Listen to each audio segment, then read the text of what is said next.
Kapan sebuah kegiatan dinyatakan pemaafan? Sederhana saja, sebuah kegiatan atau pemaafan itu ciri-cirinya adalah Anda dizolimi orang. Jadi itu dulu. Jadi pemaafan itu ada faktual bahwa Anda dizolimi orang. Jadi artinya bukan reka, memang benar-benar Anda dizolimi orang. Dizolimi orang itu macam-macam, dari hal kecil sampai hal gede lah. Nah, dan dizolimi orang itu kalau misalnya Anda di dalam kalau kita lihat dari secara muslim, boleh kita membalas, boleh. Cuman balasnya apa? Setimpal. Nah, masalahnya balas setimpal susah. Karena peluangnya kita balas melampaui. Contoh, anak kecil nih, saya punya ponakan ya, adik kakak, selisihnya 2 tahun. Kakaknya nyolek adiknya, nyolek tuh, ya nyoleknya cuman sampai adiknya akan jatuh. Adiknya nggak bisa terima. Wah, dia udah bukan nyolek lagi ngebalasnya. Dia dia ngebalasnya pakai mukul kan gitu. Nah, artinya mukul dan nyolek 2 cerita berbeda itu. Artinya membalas yang setimpal boleh nggak? Boleh. Cuman untuk setimpal sulit, apalagi kalau pakai ya. Nah, berarti tantangannya, jadi di dalam memaafkan itu tidak membalas timpal. Jadi saya tidak melakukan pembalasan. Tetapi saya mampu berespon dengan cara yang positif. Berespon dengan cara yang menunjukkan ada welas asih, ada belas kasih kepada orang yang zolim. Nah, biar gampang mencernanya, kita kasih contoh. Ya, jangan contoh anak-anak, contoh orang dewasa deh. Ada seorang ibu yang faktual pernah memaki anaknya menggunakan kata-kata wah yang paling mengerikan. Dasar kamu lonte.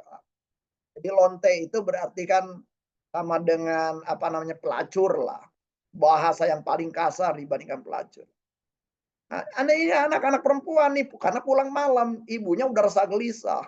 Wah, si anak nggak bisa terima, gitu ya. Si anak nggak bisa terima, kemudian si anak kabur. Cuma tinggal di tempat kos, lebaran nggak pulang gitu ya. Uh, kemudian nggak mau balik, wisuda pun orang tuanya nggak diundang, wah sampai dia berkarir sendiri seperti itu. Nah, si anak ini sampai suatu kali sakit-sakitan, banyak banyak gangguan-gangguan gangguan-gangguan fisik, gangguan-gangguan emosi. Nah, jadi ketemulah ya oleh kantornya disarankan ketemu sama saya. Jadi pada waktu ketemu sama saya sederhana, saya bilang, orang yang gangguannya kayak gini tuh orang yang kayaknya punya tema tidak memaafkan. Orang itu kaget, "Oh, Bapak tahu?" Ya enggak, umum aja sih gitu. Saking udah seringnya saya ketemu orang-orang seperti ini, bisa jadi ini. Ketemu dia. Jadi benar nih si ibunya mengatakan itu kan real. Nah, tetapi berarti si anak ini dinyatakan memaafkan kalau mampu apa? Mampu sayang kepada ibunya, meskipun ibunya melakukan kalimat seperti itu. Nah, tentunya kan pasti nggak mudah dong, karena orang mengingat tuh hanya aspek negatif itu, si ibu pernah mengatakan lonte. Tetapi si ibu yang pernah melakukan hal kebaikan dari kanak-kanak sampai detik si ibu mengatakan lonte kan nggak pernah diingat-ingat. Berarti terjadi ketidakadilan, karena gara-gara si ibu mengatakan gitu seakan-akan si ibu tuh kejam terus gitu. Nah, artinya kalau kita bicara menggunakan cognitive behavior therapy, ada ketidakadilan dalam pemikiran karena kita memandang si ibu itu adalah zolim selamanya. Padahal ya zolim hanya kata itu saja. Selama seumur hidupnya si ibu ini adalah sangat baik kepada si anak. Nah, jadi otomatis nih supaya si anak ini adalah dalam tanda petik mempunyai niat mau memaafkan, saya kan perlu melakukan berbagai macam cara, termasuk mengingatkan kesyukuran, mengingatkan juga kerugian-kerugian kalau dia tidak memaafkan, yang udah dia alami sendiri. Kerugiannya ada jangka pendek, jangka panjang. Kalau misalnya dia nggak sembuh sekarang, jangka panjangnya makin banyak kerugian-kerugian yang dialami. Peluang-peluang yang hilang juga makin banyak. Nah, Nah, sehingga orang ini terprovokasi lah. Akhirnya yang tadinya adalah tidak mau memaafkan menjadi memiliki niat untuk melakukan pemaafan pada ibunya. Kalau saya bilang, sederhana memaafkan itu, Anda bisa mulai melakukan kebaikan yang paling simpel, yaitu mendoakan ibu Anda. Yuk, coba doakan hal yang terbaik pada ibu Anda. Nggak mudah ternyata. Karena terhalang oleh masalah-masalah kemarahan. Yo, mulai kalau nggak sanggup ngomong tulis dulu. Nulis yang makin indah, makin indah, makin indah, makin indah.